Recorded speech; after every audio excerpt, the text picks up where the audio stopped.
कहते हैं ना कि हर चीज की दरअसल एक सीमा होती है, एक लिमिट होती है किसी चीज की, लेकिन सब्र की हद पार हो जाए तो वो सीमा भी टूट जाती है, एक लिमिट होती है। ऐसा ही कुछ हो रहा है दिल्ली के उन बॉर्डर पर जो पिछले 2 महीनों से आंदोलनकारियों के कब्जे में है।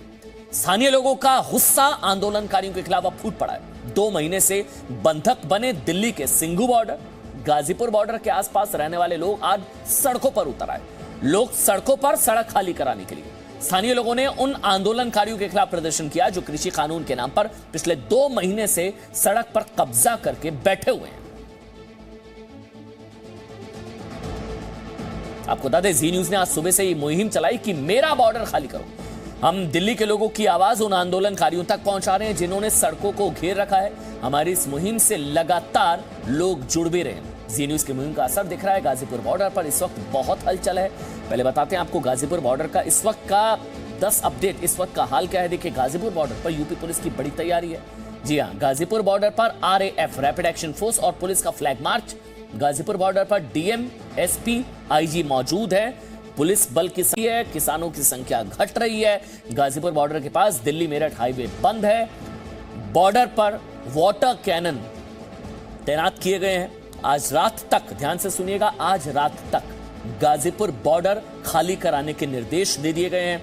यूपी पुलिस राकेश टिकैत को हालांकि गिरफ्तार नहीं कर पाई। मंच पर पहुंची यूपी पुलिस की टीम। राकेश टिकैत ने मंच से आंदोलनकारियों को भड़काया। अभी भी राकेश टिकैत ने कहा कि यहीं फांसी लगाऊंगा या गोली चलेगी। गोली चलने के बाद वो मंच से करते नजर आए। अभी भी आंदोलनकारियों की बिजली और पानी की सप्लाई काटी गई है। ये बड़ी खबर इस वक्त की। यूपी पुलिस तैयार, अब बस वक्त का इंतजार। रवि त्रिपाठी और राजू राज दोनों इस वक्त गाजीपुर बॉर्डर, क्योंकि हर कोई जानना चाह रहा है वहां पर हो क्या रहा है, सीधे रुक करेंगे। सबसे पहले रवि त्रिपाठी, रवि क्या हो रहा है वहां पर? देखिए, फिलहाल शांति है, क्योंकि उधर किसान भी चुनौती देकर और तमाम बातें कहकर अपना बैठे हुए हैं। मंच पे बहुत ज़्यादा हंगामा नहीं है। बीच बीच में नारे जरूर लग रहे हैं किसान एकता जिंदाबाद के, लेकिन पुलिस भी दूसरी तरफ तैनात, आपको दिखाना चाहूँगी। देखिए, पुलिस बल जो है यहाँ तैनात है और तैनात होकर वज्र वाहन भी यहाँ आ चुका है। इसके अलावा RAF की टीम भी यहाँ मौजूद है। तमाम तरह से पुलिस अपने इंतजाम में कोई कमी नहीं छोड़ी। पुलिस के लोग यहाँ मौजूद है। जैसा कि आपने कहा कि आज रात में खाली कराने का निर्देश है उत्तर प्रदेश सरकार की तरफ से, तो उस हिसाब से पुलिस की अपनी पूरी तैयारी है। पुलिस ने 133 के तहत नोटिस दिया हुआ है नेताओं को, किसान नेताओं को जो भी यहाँ मौजूद है मंच पे। राकेश टिकैत से बात हो चुकी है। यहाँ पे आला अधिकारी जो है मौजूद हैं, जो भी DM है, SSP है, इस इलाके, इस जोन के, जो मेरठ जोन के IG हैं, वो भी यहाँ मौजूद है। तो इंतजार हो रहा है, एक तरह से कहा जाए इंतजार किया जा रहा है कि कब उनकी तरफ से कोई जवाब आता है, और जवाब नहीं आता तो ऐसी स्थिति में कार्रवाई कब की जाएगी, इसका इंतजार किया जा रहा है। देखिए, आपने कहा और उधर पीछे नारे लगने शुरू हो गए, किसान एकता जिंदाबाद। तो कहीं ना कहीं किसानों में जोश भरने का काम किया जा रहा है। हालांकि तमाम किसान यहां से जा चुके हैं और एक फेस सेविंग क्या होगा, किस तरह से यहां से निकला जाए, चूंकि रात में निकलने पे हो सकता है दिक्कत हो। और दूसरी चीज है कि इन किसानों को घर जाने पर थोड़ी शर्म भी आ रही होगी। जो इनके किसान नेता हैं उनको ऐसा लग रहा होगा कि किस मुंह से जाएंगे। आप 60 दिन यहाँ बैठ के रहे और आखिर में ऐसा काम खराब आपने किया। लाल किले की जो घटना हुई, चाहे ITO की जो घटना हुई, जिसके बाद से आप अगर गाँव जाएंगे तो हो सकता है आपसे लोग सवाल पूछेंगे, आपकी पत्नी आपसे सवाल पूछेगी, आपका बच्चा आपसे सवाल पूछेगा, आपका पड़ोसी आपसे सवाल पूछेगा। तो उन सवालों से भी डर रहे होंगे आज के किसान नेता जो यहाँ मौजूद हैं, जिन्होंने 26 तारीख को खास तौर पे देश को ही नहीं पूरी दुनिया में अपने देश को शर्मसार किया है और अपने गांव वालों को, अपने किसानों को भी शर्मसार किया है। आगे क्या मतलब रवि, क्या आज रात से बात आगे बढ़ने की संभावना है क्या? क्योंकि DM SSP को तो ऑर्डर है, वो तो आदेश जारी किए जा चुके हैं कि आज रात खाली कराना होगा। तो क्या आगे बात बढ़ेगी? अब इंतजार किस चीज का हो रहा है? देखिए, इंतजार इसलिए हो रहा है कि कोई जोर जबरदस्ती नहीं करने का जो प्लान था प्रशासन का। आप देख रहे हैं जिस तरह से पुलिस को जो आदेश है, चाहे केंद्रीय स्तर पे चाहे राज्य स्तर पे, कल जो कार्रवाई हुई छिटफुट कहीं ना हल्का फुल्का डंडा मार के उनको भगाया गया टेंट से, जहां छोटे छोटे जिलों में जो बैठे थे। लेकिन इतने बड़े लेवल पे लोगों को भगाना, भगदड़ मचाने का प्लान नहीं है, क्योंकि जिस तरह से संयम बरता गया दिल्ली में, अब वही संयम यहाँ बरता जाए और इनसे बातचीत के जरिए इनको मनाने की कोशिश की जा रही है। अगर मारा जाएगा, पीटा जाएगा, भगाया जाएगा तो हो सकता है उसका गलत मैसेज जाए। तो ये मैसेज भी पुलिस नहीं देना चाहती है। पुलिस यहाँ भी बताना चाहती है कि हमने मनाया, हमने समझाया, फिर भी ये नहीं गए, तब इनको गिरफ्तार करके यहाँ से ले जाया जाएगा। क्योंकि ये कह रहे हैं कि हमें गिरफ्तार करके ले जाओ, हमें जेल में डाल दो, लेकिन हम घर नहीं जाएंगे। तो ये स्थिति है और प्रशासन, मैंने कहा आपको, देखिए प्रशासन पूरी तरह से मुस्तैद है। या तमाम अधिकारी यही मौजूद है। अगर यहाँ से चले जाते घर तो ये हो सकता था, कहा जाता कि कल के लिए टल गया है, लेकिन अभी तक ये मामला कल तक के लिए नहीं टला है। हो सकता है कल इनको जाने के लिए कहा जाए, क्योंकि दिन के उजाले में आज या तो कल, मतलब मैक्सिमम या तो आज आंदोलन का अंत है। पूरी तैयारी है, सारे सड़क को बंद कर दिया गया है। मतलब रवि, या तो आज आंदोलन की आखिरी रात है, या तो हम ये कह सकते हैं, देखिए तैयारियां देखिए, दिल्ली पुलिस की तैनाती, रैपिड एक्शन फोर्स की तैनाती, फ्लैग मार्च, ऑर्डर्स हैं आज रात के अंदर। या तो आंदोलन की आज आखिरी रात है आंदोलन की, आंदोलन आज खत्म होने जा रहा है, ये चीज आप तय मानिए, या बात आगे बढ़ेगी क्या नहीं बढ़ेगी। लेकिन राकेश टिकैत तो कह रहे हैं कि मैं यहाँ फांसी लगाऊंगा, यहां से उठने वाला नहीं हूं मैं, और गोली चलेगी, वो अभी भी धमका रहे हैं, वो अभी भी भड़का रहे हैं। लेकिन मेरा बॉर्डर खाली करो, मेरा बॉर्डर खाली करो, सुबह से जी न्यूज मुहिम चला रहा था, मेरा बॉर्डर खाली करो, जिसका असर अब होता नजर आ रहा है। और दिल्ली के लोग भी ये कह रहे हैं कि बॉर्डर खाली करो, कि जनता आती है।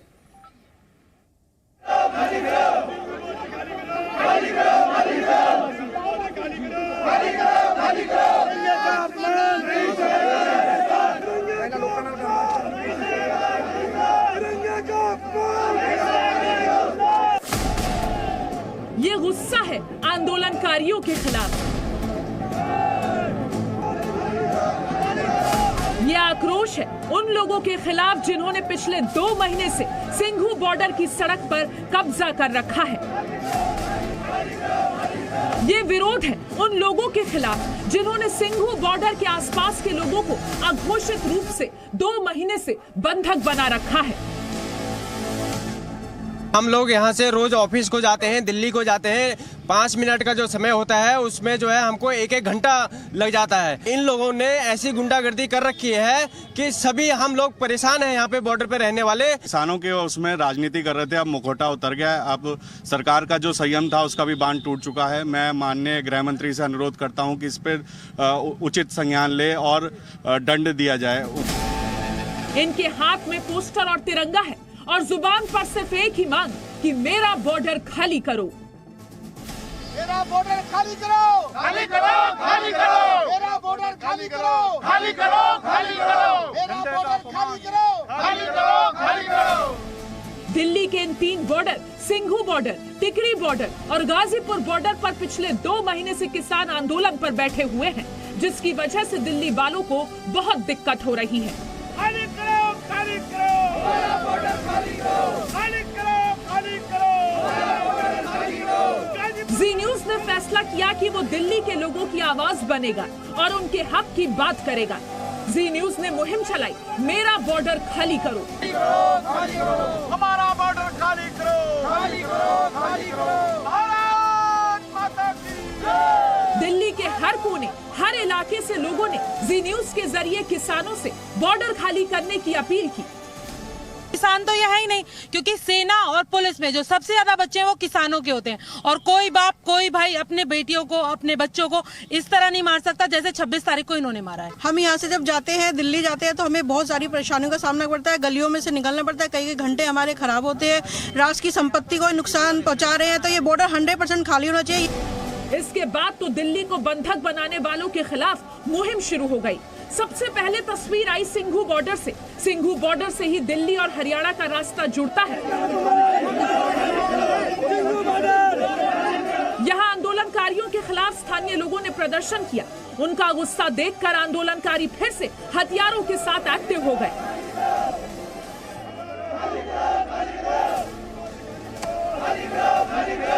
किसी के हाथ में फावड़ा देखा गया, किसी के हाथ में कुल्हाड़ी थी, तो किसी के हाथ में तलवार और भाला था। यहाँ भी आंदोलनकारियों ने 26 जनवरी जैसी हिंसा दोहराने का डर दिखाया, लेकिन इस बार आम लोगों का गुस्सा आंदोलनकारियों पर भारी पड़ा और पुलिस ने बॉर्डर के कुछ हिस्से से बैरिकेडिंग हटा दी। हालांकि मुख्य सड़क पर अभी भी आंदोलनकारी डटे हुए हैं। जो यहाँ पर सिर्फ दिल्ली पुलिस और कुछ हद तक पैरामिलिट्री फोर्सेस के जवान थे, आज सुबह से, या हम कहें कि कल शाम से ही यहाँ पर ये डिप्लॉयमेंट बढ़ाई जा चुकी है। इस वक्त जो तस्वीरें मैं आपको दिखाने का प्रयास कर रहा हूँ, इन तस्वीरों में आपको ये एक 0 पॉइंट, जैसा मैं कह रहा हूँ, ये 0 पॉइंट है। 0 पॉइंट इसलिए क्योंकि ये पूरा जो बैरिकेड है, ये सड़क अभी भी पूरी तरह से बंद है। और सोचिए, पिछले 60 दिनों से भी ज़्यादा का वक्त जिस तरीके से ये सड़क बंद है, और उसके बाद लोगों को जो परेशानियां हो रही हैं, ये सड़क खुलनी सबसे ज्यादा जरूरी है। दिल्ली और गाजियाबाद को जोड़ने वाले गाजीपुर बॉर्डर पर भी स्थानीय लोगों ने आंदोलनकारियों के खिलाफ आवाज बुलंद की। लोगों में आंदोलनकारियों के खिलाफ गुस्सा था। आसपास के गांव वालों ने विरोध किया और वहां से लोगों को, किसानों को हटने के लिए जोर डाल रहे हैं। वैसे ही अब यहाँ पे देख रहे हैं कि जो लोग हैं, क्या आप लोग आसपास से डेली गुजरते हैं, आप लोगों को तकलीफ होती है, इस वजह से आप आए हैं? 15 मिनट का रास्ता है मेरा, घर से ड्यूटी जाना, 1.5 घंटा लगता है मुझे जाने में। ये तो लोग खाली कर दे, क्लियर हो जाएगा, बस अपने अपने गाँव जाए, अपने देश, अपने जो भी है, पंजाब जाए, हरियाणा जाए, जो भी है अपने देश जाए। स्थानीय लोगों के गुस्से के बाद यूपी सरकार ने भी सड़क पर कब्जा करने वालों के खिलाफ सख्त रुख अपना लिया। रैपिड एक्शन फोर्स और यूपी पुलिस के जवानों की तैनाती बढ़ा दी गई। दोपहर बाद से गाजीपुर बॉर्डर पर सुरक्षा बलों ने फ्लैग मार्च शुरू कर दिया। आपको इन सुरक्षा बलों को भी सुनना चाहिए कि इनका आंदोलन पर क्या कहना है। हम लोग शांति से फ्लैग मार्च किया। किसानों का धरना अभी तक शांति में था, लेकिन जो 26 जनवरी को ये लोगों ने इतना अप्रिय अपने फोर्स का, पुलिस का इतना अपमान किया, उनके ऊपर वार किया, बहुत ज्यादा नाराजगी है इनको। तीसरी तस्वीर दिल्ली के टिकरी बॉर्डर से आई। यहाँ भी दिल्ली पुलिस किसी बड़े एक्शन के मूड में दिखी। आपको स्क्रीन पर सिर्फ और सिर्फ पुलिस और रैपिड एक्शन फोर्स के जवान ही दिखेंगे। टिकरी बॉर्डर भी पिछले 2 महीनों से ब्लॉक है और 26 जनवरी की हिंसा के बाद अब इस सड़क को खाली कराने की भी कोशिश होगी। जब आम जनता गुस्सा दिखाती है तो हिंसा नहीं करती, बल्कि आंदोलनकारियों को भी झुकने पर मजबूर कर देती है। और ये 3 तस्वीर इसी बात की गवाही है। एक तरफ सिंघू बॉर्डर पर पुलिस ने बैरिकेडिंग हटाना शुरू कर दिया, वहीं गाजीपुर बॉर्डर पर सुरक्षा बलों की संख्या बढ़ा दी गई और दिल्ली के टिकरी बॉर्डर पर भारी पुलिस बल तैनात है। 26 जनवरी को दिल्ली हिंसा के बाद से आंदोलनकारियों के खिलाफ लोगों में गुस्सा है। दिल्ली और उसके आसपास रहने वाले अब बस यही चाहते हैं कि हमारे बॉर्डर से आंदोलनकारी अपने टेंट हटाएं और उनकी सड़क को कब्जे से आजाद करें, क्योंकि सड़क चलने के लिए है, आंदोलन के लिए नहीं। दिल्ली से अमित प्रकाश, रवि त्रिपाठी और राजू राज के साथ ब्यूरो रिपोर्ट, जी मीडिया। और इस वक्त मेरे साथ जी मीडिया संवाददाता राजूराज इस वक्त लाइव जुड़ चुके हैं, क्योंकि अब इस वक्त 8:15 बज चुके हैं। गाजीपुर बॉर्डर पर क्या हालात हैं? राजूराज, आंदोलन की आज आखिरी रात, आज आंदोलन का अंत? निश्चित तौर पर सचिन, आज रात या फिर कल सुबह तक का इंतजार करना पड़ेगा। सरकार की तरफ से जो नोटिस देना था, पुलिस प्रशासन की तरफ से वो नोटिस दे दिया गया है। धारा 133 के तहत किसान नेताओं को ये नोटिस दिया गया। पुलिसकर्मी यहाँ पर आए, तमाम किसान नेताओं से बातचीत की, लेकिन वहाँ पर भी गर्मा गर्मी का माहौल रहा और किसान नेता डटे हैं कि आंदोलन जारी रखेंगे। लेकिन पुलिस के पास जो टाइम है, अल्टीमेटम दिया है, जो जानकारी है, जो सूत्रों के हवाले से खबर है, आज 12 बजे रात तक टाइमिंग दिया गया कि वो आप हट जाएं। हालांकि किसानों की संख्या काफी कम हुई है। तस्वीरें देखिए गाजीपुर बॉर्डर की, यहाँ पर सुरक्षा बल किस तरीके से तैनात है। प्लान ए और प्लान बी दोनों तैयार है। प्लान ए जिसके तहत बातचीत से इन किसानों को हटाया जाए और प्लान बी अगर वो नहीं हटते हैं तो बलपूर्वक उनको हटाया जाए। तमाम आलाधिकारियों की यहाँ पर अब गाड़ियां आप लाइन से देखेंगे, तमाम आलाधिकारी यहाँ पर मौजूद हैं। आईजी प्रवीण कुमार मेरठ जोन वो मौजूद हैं, एसएसपी, डीएम, एसडीएम, एडीएम और तमाम स्पेशल स्टाफ के भी लोग यहाँ पर मौजूद है, ताकि अगर कुछ गड़बड़ी होती है तो तमाम सबूतों के साथ वो तैयार है, क्योंकि लगातार मान मनोबल की भी स्थिति चल रही है। कोशिश है बातचीत से रास्ता निकल जाए। काफी संख्या में किसान यहाँ जा चुके हैं। NH 24 पे हूँ, इस रास्ते को बंद कर दिया गया है। हालांकि ये रास्ता दिन में खोला गया था, जो दिल्ली से गाजियाबाद मेरठ की तरफ जाता है, इसे कंप्लीट रूप से बंद कर दिया गया है। बैरिकेडिंग लगा दी गई है ताकि अल्टरनेटिव रास्ते से लोग जाएं। दूसरी तस्वीर एक बार और दिखाने की कोशिश करूंगा। यहाँ पर देखिए तमाम जो आलाधिकारी हैं हेलमेट और पूरा सुरक्षा उपकरणों के साथ यहाँ पर तैयारी में है और कभी भी कोई भी खबर तैयारी पूरी है। डीएम एसएसपी को ऑर्डर है, बॉर्डर खाली कराने हैं। और आज क्या आंदोलन का अंत, क्या आंदोलन की आखिरी रात, ये सवाल अभी भी बना हुआ है। शुक्रिया राजूराज। लेकिन सवाल यह है कि खुद को किसान नेता कहने वाले राकेश टिकैत सवाल आपसे पूछ रहे हैं, आप अपने आप से पूछिए कि क्या किसानों से डबल गेम नहीं खेल रहे हैं?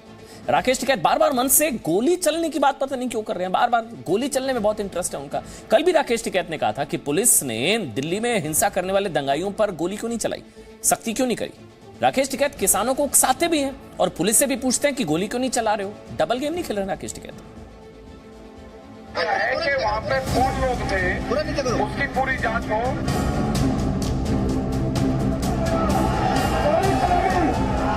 खाली करो। ये गिरफ्तारी से डरे राकेश टिकैत की भड़काऊ भाषा है। कोई गिरफ्तारी नहीं होती, मैं यही फांसी लगाऊंगा अगर यहाँ से झगड़ा खत्म हुआ। कोई करेगी खाली करो। ये खुद को किसान नेता कहने वाले राकेश टिकैत हैं, जिन्होंने मंच से गोली चलने वाला बयान दिया। मेरे गिरफ्तारी के बाद में मेरे साथ या साथियों के साथ में क्या होगा मुझे ये पता है। कोई गिरफ्तारी नहीं होती, मैं यही फांसी लगाऊंगा अगर यहाँ से झगड़ा खत्म हुआ। कोई करेगी खाली करो। गिरफ्तारी के डर से राकेश टिकैत रो रहे हैं, डरे हुए हैं, किसानों से डबल गेम खेल रहे हैं, मंच से लगातार गोली वाले बयान दे रहे हैं। कल दिल्ली पुलिस से पूछ रहे थे कि 26 जनवरी को पुलिस ने हिंसा करने वालों पर गोली क्यों नहीं चलाई। नहीं, हम क्यों लेंगे उसकी जिम्मेदारी, जल्दी उसके खिलाफ पुलिस कार्रवाई करे। भाई पुलिस की गोली कहाँ चली गई थी? अगर कोई लाल किले पर जा रहा है, झंडे के पास में जा रहा है, तो पुलिस की गोली कहाँ चली गई? तो क्या राकेश टिकैत जानबूझकर हिंसा चाहते हैं? क्या इसलिए मन से गोली चलाने वाले बयान दे रहे हैं? चाहते क्या है राकेश टिकैत? कि पुलिस गोली चलाए?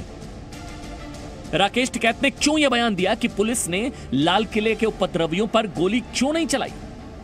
क्या वो चाहते हैं कि पुलिस और खुद को किसान कहने वालों में रक्तपात हो और देश में हिंसा भड़के? राकेश टिकैत मंच से भड़काऊ भाषण दे रहे हैं। किसान आंदोलन के वक्त किसानों को हिंसा के लिए उकसा रहे थे, पुलिस और सरकार को धमकी दे रहे थे। किसी के बाप की जागीर है गणतंत्र दिवस। ये गणतंत्र दिवस हिंदुस्तान का किसान मनाएगा, दुनिया की सबसे बड़ी परेड बनेगी। कौन रोकेगा? किसान आओगे यहाँ पे दिल्ली में। दिल्ली खबरदार, जो ट्रैक्टर को रोका उसका इलाज भर देंगे, जो ट्रैक्टर को रोकेगा। 26 जनवरी को दिल्ली में हुई हिंसा में राकेश टिकैत की बड़ी भूमिका थी, ये दावा दिल्ली पुलिस का है। दिल्ली पुलिस के इंस्पेक्टर पुष्पलता ने जी न्यूज को बताया, राकेश टिकैत ही किसानों की भीड़ को उकसा रहे थे। हाँ, राकेश टिकैत जी 2-3 बार ही आए थे और वो बार बार हमें कहते छोड़ियो यहाँ से, हट जाओ, हमें अपना काम करने दो। और एक बार को उन्होंने ट्रक भी बंद करवा दिया था, ट्रैक्टर बंद करवा दिया था, लेकिन साइड से इशारा करके आगे बढ़ो कर रहे थे। यानी कि राकेश टिकैत शुरू से किसानों के साथ डबल गेम खेल रहे थे। एक और वो किसानों को हिंसा के लिए उकसा रहे थे, तो दूसरी ओर पूछ रहे थे कि पुलिस ने हिंसा करने वालों पर कड़ी कार्रवाई क्यों नहीं की। ये राकेश टिकैत थे जो किसानों की जान खतरे में डालकर बड़े नेता बनने की कोशिश कर रहे थे। तो सोचिए, जो हिंसा की धमकी दे सकता है, जो मंच से गोली चलाने की बात कह सकता है, जो ना देश का है, ना किसानों का, ना उन लोगों का जो इनके उकसाने पर दिल्ली में घुसे, उसे क्या किसान नेता कहना भी चाहिए? ब्यूरो रिपोर्ट, जी मीडिया। जानते हैं, दिल्ली हिंसा में एक व्यक्ति और है जो खुद को शांति दूत बताता है, बहुत मीठा मीठा बोलता है, बोलने की एक्टिंग करता है, लेकिन उस पर हिंसा भड़काने का आरोप है।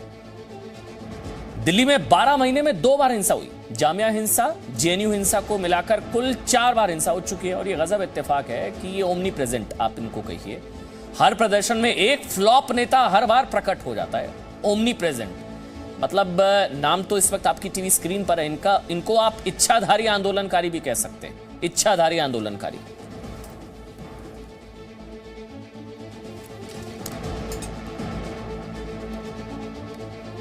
देखिए, जो जगह कृषि कानून के विरोध की पहचान बन चुकी थी, उस जगह सिंघू बॉर्डर को खाली कराया जा रहा है। सिंघू बॉर्डर खाली कराने की जरूरत क्यों पड़ी?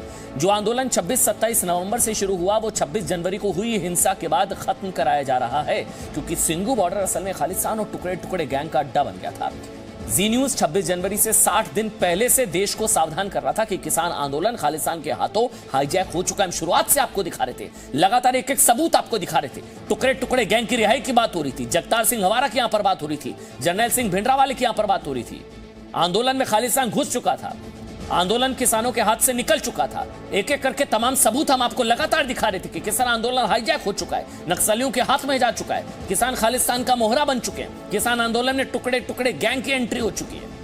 1 महीने 2 महीने से पहले से हम आपको बता रहे थे, और 26 जनवरी को जाकर पूरे देश ने माना। अब हम आपको किसान आंदोलन की खालिस्तान डायरी दिखाते हैं। जब किसान आंदोलन शुरू हुआ तो सभी को यह लगा कि यह आंदोलन सिर्फ कृषि कानून के विरोध में है, लेकिन 27 नवंबर 2020 को सबसे पहले जी न्यूज ने देश को दिखाया कि कृषि कानून के नाम पर खालिस्तान भी समर्थक गैंग बनकर शामिल हो गया। जी हां, और इस आंदोलन का मकसद किसानों का समस्या का समाधान करना बिल्कुल नहीं। आंदोलन भटक गया, हाथ से निकल गए, बल्कि वो सरकार और देश को नीचा दिखाना चाहते हैं, इसलिए मर जा मोदी के नारे तक वहां पर लगाए गए। 26 जनवरी को गणतंत्र दिवस पर दिल्ली में आतंकवादी जर्नैल सिंह भिंडरावाले की तस्वीर वाले ट्रैक्टर दिखाए गए, वो भी हमने आपको दिखाया। 15 जनवरी सिंगू बॉर्डर आतंकवादी भिंडरावाले के पोस्टर टेंट नजर आए, वो भी हमने आपको दिखाया। मर जा मोदी के मृत्यु गीत 2-2 बार, ये भी हमने आपको लगातार दिखाया। जगतार सिंह हवारा, पंजाब के 12वें मुख्यमंत्री बेअंत सिंह का हत्यारा, दोषी, जेल में बंद, आतंकवादी, उसके पोस्टर, उसका टेंट, सिंगू बॉर्डर हमने आपको दिखाया। 15 दिसंबर शाहजहांपुर मर जा मोदी के मृत्यु गीत गाए गए, वो भी हमने आपको दिखाया। 10 दिसंबर सिंगू बॉर्डर खालिस्तान समर्थकों का लंगर, वो भी हमने आपको दिखाया। यही नहीं, आपको सिंगू बॉर्डर खालिस्तानी झंडा और AK-47 याद है वो भी हमने आपको दिखाया था। 27 नवंबर बरनाला रेलवे स्टेशन पर कैसे आतंकवादी भिंडरावाले के पोस्टर, रेफरेंडम 2020, वो सारी चीजें। और सबसे पहले याद होगा आपको जब वो बयान आया था जिसने सबको हिला दिया था, इंदिरा ठोक दी मोदी क्या चीज है, वो बयान याद है? तब से दस्तक हुई थी और तब से लेकर अब तक 1.5 से 2 महीने हो गए। हम आपको लगातार आगाह कर रहे थे, हम लगातार आपको चेताने की कोशिश कर रहे थे, तब कोई मानने को तैयार नहीं था, तब हमें गालियां दी जा रही थी, तब हमको धमकियां दी जाती थी, हमें किसान विरोधी कहा जाता था। जब हम कहते थे किसान आंदोलन में घुस गया खालिस्तान, तब कहा जाता था आप किसान विरोधी हैं। लेकिन अब हर किसी को समझ में आ गया जो हम कह रहे थे वही हुआ। जो बात जीनी शुरुआत से कह रहा था, जो समझाने की कोशिश कर रहा था, वही सच साबित हुआ। देखिए, आपको समझना चाहिए कि दिल्ली सरकार के कानून विरोधी हिंसा और दंगों का केंद्र बन चुका है। कैसे दिल्ली? सोचिए, पिछले 12 महीने में 2 कानून आए, नागरिकता कानून CAA और कृषि कानून। नागरिकता कानून के विरोध में पिछले साल फरवरी में हिंसा हुई और कृषि कानून के विरोध में 26 जनवरी को गणतंत्र दिवस को भयंकर तंत्र बना दिया गया। दिल्ली दंगों की नई प्रयोगशाला, हर बार दिल्ली, साल में 2 बार दंगे दिल्ली। दोनों ही दंगों के पीछे टुकड़े टुकड़े गैंग की विचारधारा थी। दोनों आंदोलन की शुरुआत के वक्त यह कहा गया कि आंदोलन शांतिपूर्ण होगा, गांधीवादी विचारधारा के तहत होगा, अहिंसा के संदेश को मानने वाला होगा। नतीजा सबने देखा। शुरुआत के बाद दोनों ही आंदोलन उत्पात और आतंकवाद में बदल गए। दिल्ली में दंगे और हिंसा हुई और दिल्ली देश की राजधानी, और दिल्ली के जरिए दुनिया में भारत के लोकतंत्र को नीचा दिखाने की कोशिश हुई।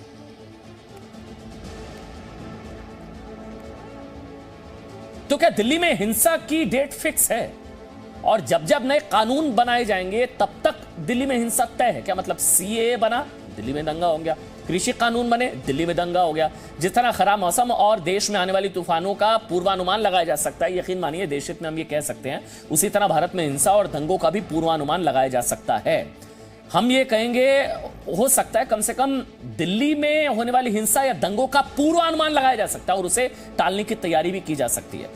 दिल्ली में बीते 12 महीनों में 2 बार हिंसा हो चुकी है। दंगे आप कहिए, दोनों हिंसा की शुरुआत आंदोलन से हुई थी और दोनों में कहा गया था कि आंदोलन शांतिपूर्ण होगा, लेकिन दोनों आंदोलनों ने काफी पहले से हिंसा की तैयारी शुरू हो चुकी थी। देश हित में आपको सावधान इसलिए रहना चाहिए क्योंकि मोदी सरकार के एजेंडे में कई ऐसे कानून है, ध्यान से सुनिए, अभी कई ऐसे कानून हैं जो भारत में कई लोगों को पसंद नहीं आएंगे और हो सकता है उन कानूनों के खिलाफ आंदोलन की आड़ में और दंगे हों।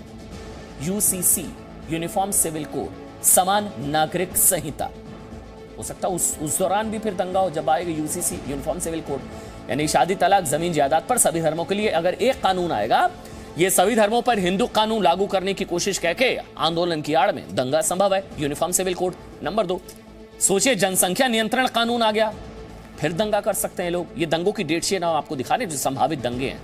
भारत में जनसंख्या विस्फोट रोकने के लिए कानून 2027 तक भारत की आबादी चीन से ज्यादा हो सकती है। विरोध यह कि ये मुस्लिमों की आबादी कम करने की साजिश, ये कह के दंगा हो सकता है। तीसरा, NRC, राष्ट्रीय नागरिकता रजिस्टर असम में हुआ, पूरे देश में कब? मांग करते हैं हम तो पूरे देश में लागू होना चाहिए, यानी कि वास्तविक नागरिकों की पहचान का दस्तावेज NRC।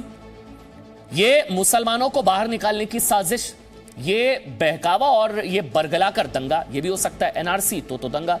जबरन धर्म परिवर्तन कानून, लालच या साजिश के सहारे धर्म परिवर्तन पर कानून, इसका विरोध के संविधान की मूल भावना के खिलाफ संविधान खतरे में आ सकता है, दंगा हो सकता है। लैंड बिल, ध्यान से सुनिएगा, देश में हर जमीन का कोड तय किया जा सकता है, देश में हर जमीन का कोड तय किया जा सकता है।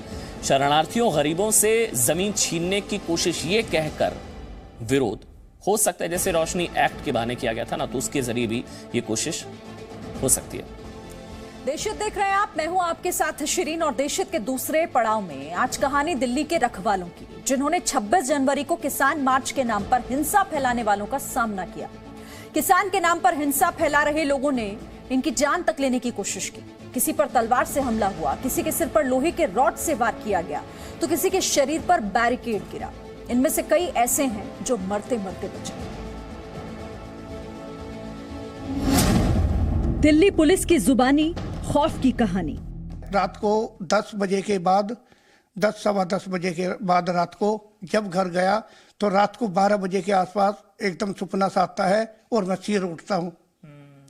तो एकदम आवाज़ सी आती है कि बचा लो। तो मेरी घरवाली उठती है, कह लग क्या हुआ? वह पानी वानी लाती है, कह लगी ये क्या हुआ?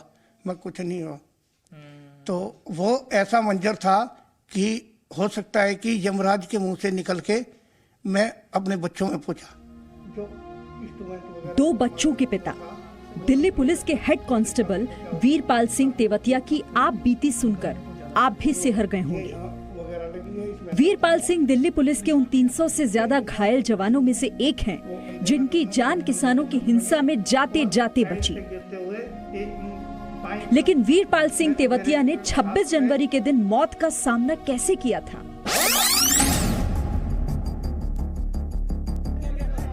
26 जनवरी को दिल्ली के अप्सरा बॉर्डर के पास हमने देखा पुलिस का एक जवान घायल है, सड़क पर बेहोश पड़ा है।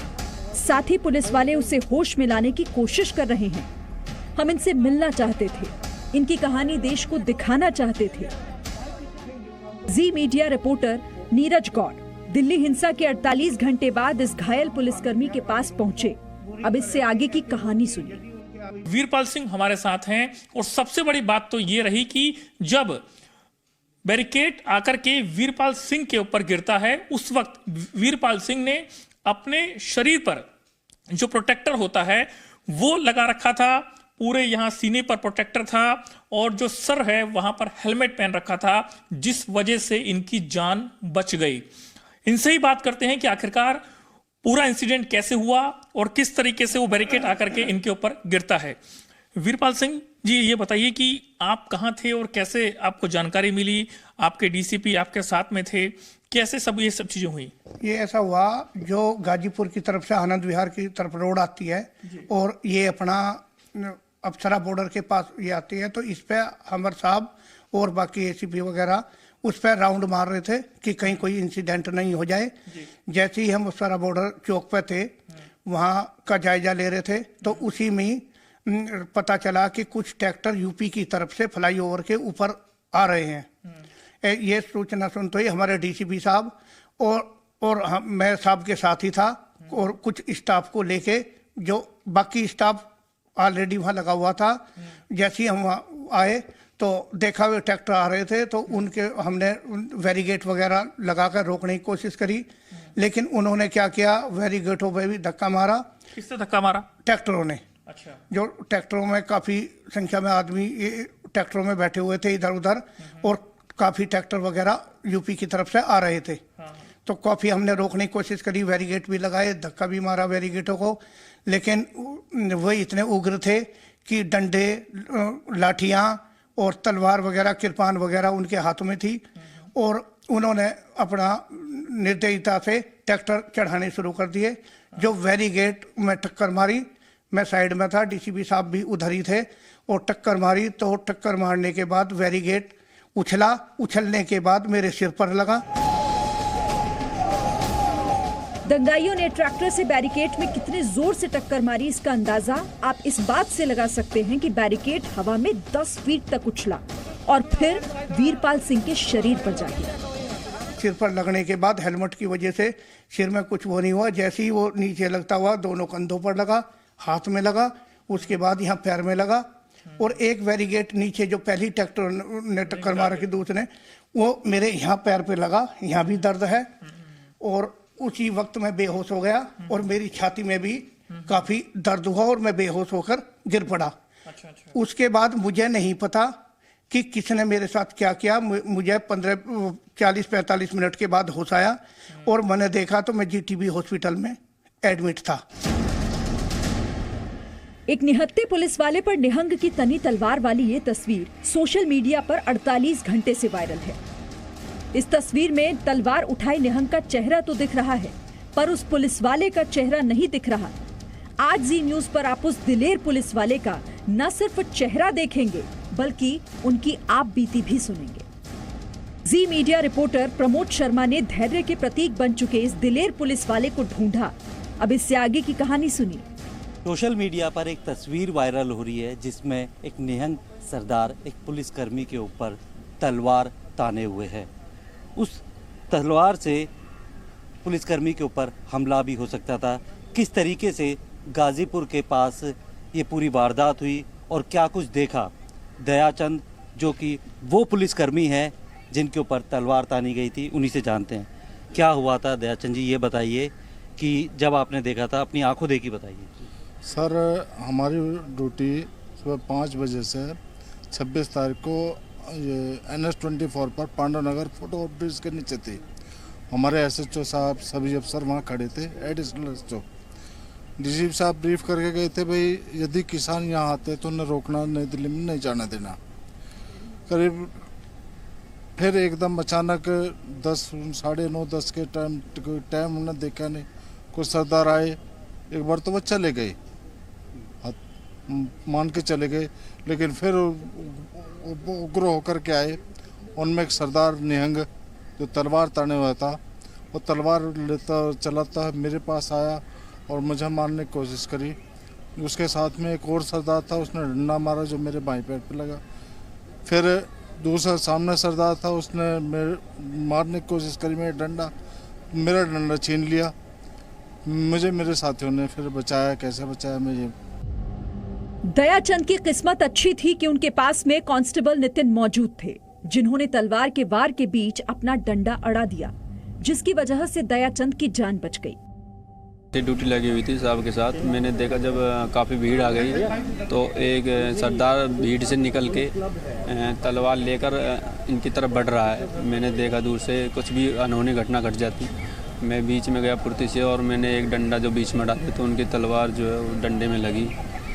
और फिर 10-15 लड़के आए, उन्होंने देखा ये बचा रहा है तो उन्होंने फिर मेरे को पीटना स्टार्ट कर दिया। मेरे सिर में हेलमेट लगा हुआ था तो उन्होंने डंडे मारे, शायद हेलमेट की वजह से बचाव हो गया। किसान बनकर आई भीड़ ने लाठी डंडे और तलवार से हमला किया, लेकिन दिल्ली के पुलिस वालों की दिलेरी देखिए। इन्होंने हर वार सही, लेकिन हिंसा का जवाब हिंसा से नहीं दिया। दिल्ली के इन रखवालों को जी न्यूज का सलाम है। नीरज गौड़ और प्रमोद शर्मा के साथ ब्यूरो रिपोर्ट, जी मीडिया, दिल्ली। हमारी अगली कहानी दिल्ली पुलिस की 2 वीरांगनाओं से जुड़ी हुई। 26 जनवरी को दिल्ली के गाजीपुर बॉर्डर पर दंगाई बैरिकेडिंग तोड़कर दिल्ली में घुसना चाहते थे, लेकिन दिल्ली के मर्दाने के आगे इनकी एक नहीं चली। दिल्ली पुलिस की जुबानी खौफ की कहानी। 26 जनवरी को गाजीपुर बॉर्डर पर दिल्ली पुलिस की 2 वीरांगनाएं किसान नेता राकेश टिकैत के ट्रैक्टर मार्च के सामने दीवार बनकर खड़ी हो गईं। ये वीडियो इस बात का प्रमाण है। जी न्यूज रिपोर्टर प्रमोद शर्मा ने इन दोनों महिला पुलिस अधिकारियों के बारे में पड़ताल की तो पता चला कि इंस्पेक्टर पुष्पलता और सब इंस्पेक्टर सुमन कुशवाहा हैं। प्रमोद शर्मा पुष्पलता और सुमन कुशवाहा से मिलने गए। उनसे मिलते ही पहला सवाल यही पूछा, किसान की बेटी है वो और किसानों का जो ट्रैक्टर को रोका था, डर नहीं लगा था कि ट्रैक्टर चढ़ा भी सकते हैं? वो वर्दी पहनने के बाद, ओथ लेने के बाद डर नहीं रहता है किसी के अंदर। मैं एक आर्मी पर्सनल की डेकोरेटेड ऑफिसर की बेटी हूँ, साथ ही साथ एक फार्मर किसान की ही पोती रही हूँ, तो इसलिए ज़मीन से जुड़ाव शुरू से रहा है। दिल्ली पुलिस की सब इंस्पेक्टर सुमन कुशवाहा ने 26 जनवरी की उस घटना की पूरी कहानी बताई। किसानों का जो लहजा था वो डराने और पोक दोनों ही करने का था। वो डराना इस तरीके से चाह रहे थे कि किसी तरीके से अगर मुझे चोट आ जाती है तो मेरा ही नुकसान होगा। वो इंडिविजुअली मुझे ट्रीट कर रहे थे इस चीज़ को लेकर के, ये लड़की है, इसे चोट आ गई तो शायद उन्हें दुख होगा, लेकिन वो ट्रैक्टर उनका ऑन था। साथ ही साथ राकेश टिकैत जी वहाँ पर मौजूद थे और भी लोग वहाँ पर मौजूद थे। जो बार बार ये बात कह रहे थे कि तू नहीं समझती है, तुझे चोट आ जाएगी, तू अपने घर चले जा। और चोरी कर करके कुछ और लोग भी थे जो मैं भी यूपी प्रदेश से ही ताल्लुक़ रखती हूँ, तो हमारे यहाँ बेटियों को चोरी कह दिया जाता है। तो जो उम्र दराज थे वो हाथ भी जोड़ रहे थे, पैर भी पड़ रहे थे। तो मैं बार बार वही कहना चाह रही थी कि अगर आप मुझे चोरी कह रही हैं तो उसी चीज़ को ध्यान में रखते हुए ये चीज़ ध्यान रखनी है आपको कि आपको चोट ना लग जाए, ये मुझे देखना है, और साथ ही साथ आपको चोट ना लग जाए ये मुझे भी उन्हें भी ध्यान रखना है। पर वो ट्रैक्टर उनका ऑन था, प्लस वो इशारे से ये भी चल रहा था कि किसी तरीके से ये हट जाए, और खींचातानी काफ़ी हो रही थी। इस बीच में ये भी कहा गया कि अगर आप नहीं हटते हो तो तुम्हारे चोट लग जाएगी, तो पीछे जो है ना तुम्हारा सर फट जाएगा।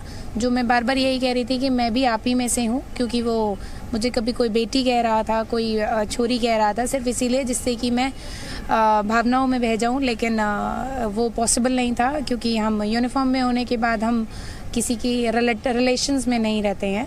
तो वो मेंटेन करते हुए हमने वो हरियाणवी भाषा में बात हो रही थी या वो यूपी का जो टच था, वो यूपी के टच में कह रहे थे कि छोरी आगे ते हट जा, जे तुझे चोट लग जाएगी। तो मैंने वही कहा कि मैं भी थारी छोरी हूँ, जब मैंने लग जाएगी तो फिर थारे भी दुख होएगा, और जो तुम्हारे लग जाएगी तुम्हारे भी दुख होएगा। राकेश टिकैत और उनके समर्थक ये मानकर चल रहे थे कि दिल्ली पुलिस की इन दो महिलाओं से उनका रास्ता कहां रुकने वाला है। वो डराएंगे और ये डर कर रास्ते से भाग जाएंगी। लेकिन पुष्पलता और सुमन के संकल्प को देखकर इनके कदम आगे नहीं बढ़ सके। पे मैं और मेरी ऑफिसर थी, जो कि हमारी कोशिश ये थी कि हमें इनको ज़्यादा से ज़्यादा समय तक यहीं पर रोके रखना है, और इनको अपनी बात को समझाने की पूरी कोशिश की। उनको हम बार बार कह रहे थे कि ये आपका अपने तय रूट के अनुसार चलिए, लेकिन कोई भी इस बात को मानने के लिए तैयार नहीं था। उन्होंने सोचा कि ये दो लड़कियाँ, ये दो जो ऑफिसर हैं, ये क्या करेंगी हमारा, और हम तो इनको दे के चले जाएंगे। उन्होंने हमें काफ़ी डराने की भी कोशिश की, और ट्रैक्टर को मतलब उन्होंने स्टार्ट भी किया और थोड़ा आगे भी बढ़ाया, लेकिन हम उस ट्रैक्टर के आगे लगे रहे कि किसी तरह से हमने इनकी बैरिकेड को तोड़ने नहीं देना है। दिल्ली पुलिस को पुष्पलता और सुमन कुशवाहा जैसी महिला अधिकारियों पर गर्व होना चाहिए, और दिल्ली के लोगों को भी कि ऐसी वीरांगनाएं देश की राजधानी की सुरक्षा में तैनात हैं। दिल्ली से प्रमोद शर्मा के साथ ब्यूरो रिपोर्ट, जी मीडिया। 26 जनवरी को पुलिस के संयम, धैर्य और दिलेरी की एक से बढ़कर एक कहानी। अगली कहानी शाहदरा जिले के एडिशनल डीसीपी संजय सेन की।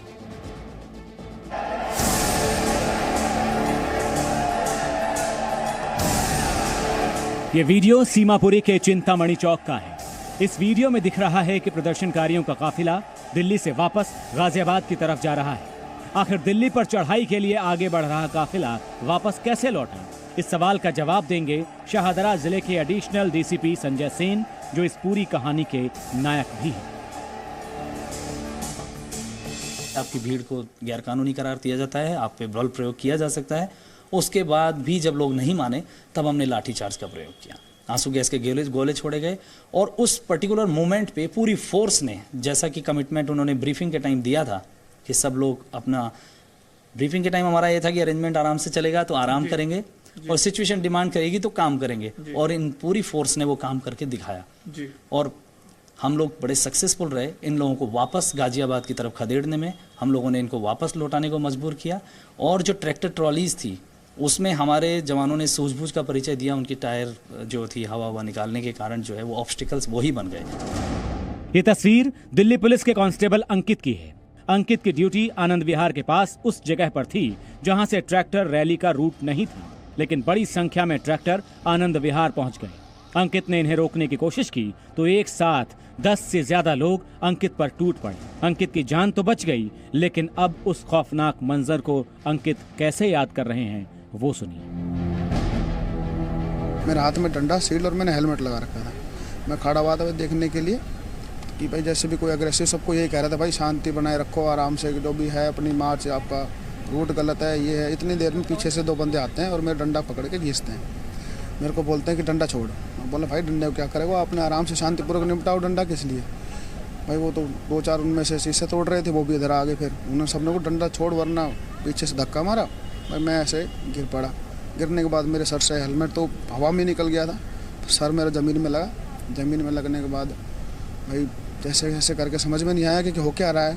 डंडा नहीं छोड़ा तो भाई डंडा खींचने लगे 4-5, वो मेरे हाथ से डंडा खींचने की कोशिश कर रहे थे और 1-2 मेरे को लात मार रहे थे। भाई ज़्यादा देर मेरा बस चला नहीं तो हाथ से डंडा छूट गया। किसान परिवार से ताल्लुक रखने वाले अंकित ने भी कभी सपने में नहीं सोचा था कि किसान ऐसे भी हो सकते हैं। लेकिन अंकित को क्या पता था कि किसान बनकर दंगाई दिल्ली को जलाने आए थे। वो किसान बनकर आए और दंगाई बनकर रह गए। ये उस पुलिस वाले की आपबीती है जिसने लाल किले पर प्रदर्शनकारियों का हमला झेला। इन पुलिस वालों से आज गृह मंत्री अमित शाह ने भी मुलाकात की। दिल्ली के सिविल लाइन स्थित सुश्रुत ट्रॉमा सेंटर में इलाज करा रहे जोगिंदर दिल्ली पुलिस के असिस्टेंट सब इंस्पेक्टर हैं। लाल किले पर प्रदर्शनकारियों की हिंसा में जोगिंदर भी घायल हुए। जी मीडिया रिपोर्टर मनीष शुक्ला ने इनसे बात की। जोगिंदर के सिर्फ 1 मिनट 20 सेकंड की बात सुन लीजिए, यकीन मानिए आपके रोंगटे खड़े हो जाएंगे। मेन लाल किले पे ही हम ड्यूटी पर थे। सवेरे 6:30 बजे से हम लाल किले पे तैनात थे और मतलब ऐसा मंजर आज तक मैंने अपनी ज़िंदगी में नहीं देखा। जो मंजर इन्होंने वहाँ दिखाया, किसानों के रूप में आए लेकिन किसान बनकर नहीं आए, वहाँ दंगाई बनकर रह गए। वो हुड़दंग उन्होंने इतना करा, हमारे जितने भी सीनियर ऑफिसर थे सबकी उन्होंने बात नहीं मानी। हम उनके आगे हाथ जोड़ते रह गए, भाई आप ये लाठी मत चलाओ, डंडे मत चलाओ, भाले फरसे मत चलाओ, लेकिन उन्होंने किसी की नहीं मानी। आपको कैसे चोट लगी? मैं फोर्स को लेके, जो हमारे साथ सीआरपीएफ थी, उनको लेकर अंदर की तरफ जा रहा था, जहाँ से इनको रैंपट से बाहर निकालना था। रैंपट से एकदम से भगदड़ सी मच गई, सारे बाहर की तरफ भागने लगे और उस टाइम पे वहाँ से जो बाहर भाग रहे थे उन्होंने हमारे से लाठी, डंडों, फरसों से, तलवारों से वार शुरू कर दिया। मैं सीआरपी वालों को उठाकर लेकर गया। सीआरपी वाले के सिर पे चोट थी, उनको सर पे मारा, उसका उसी टाइम सर फट गया, खून निकलने लग गया। 2-3 के तो हाथ पैर तोड़ दिए उन्होंने मेरे सामने ही। मेरे कोहनी पे लगी, मेरे पीठ पे भी उन्होंने वार किया, तलवार से भी वार किया, लेकिन तलवार लगने से मैं बच गया। और मतलब बहुत बुरा मंजर देखा मैंने, अपनी ज़िंदगी में ऐसा मंजर नहीं देखा था कभी भी। जबकि हमने इतनी ड्यूटियाँ दी हैं, इतने प्रदर्शन को झेला है, लेकिन ऐसा मंजर कभी नहीं देखा था ज़िंदगी के अंदर, जो मंजर इन्होंने हमारे को दिखाया। जोगिंदर की तरह 300 से ज्यादा पुलिस वाले 26 जनवरी की हिंसा में घायल हुए। कईयों का इलाज इसी ट्रॉमा सेंटर में चल रहा है। इन जवानों से मिलने देश के गृह मंत्री अमित शाह भी सुबह पहुंचे और इनका हौसला बढ़ाया, इनके धैर्य की प्रशंसा की। Presenting B News app, available on Google Play and App Store. Download it now.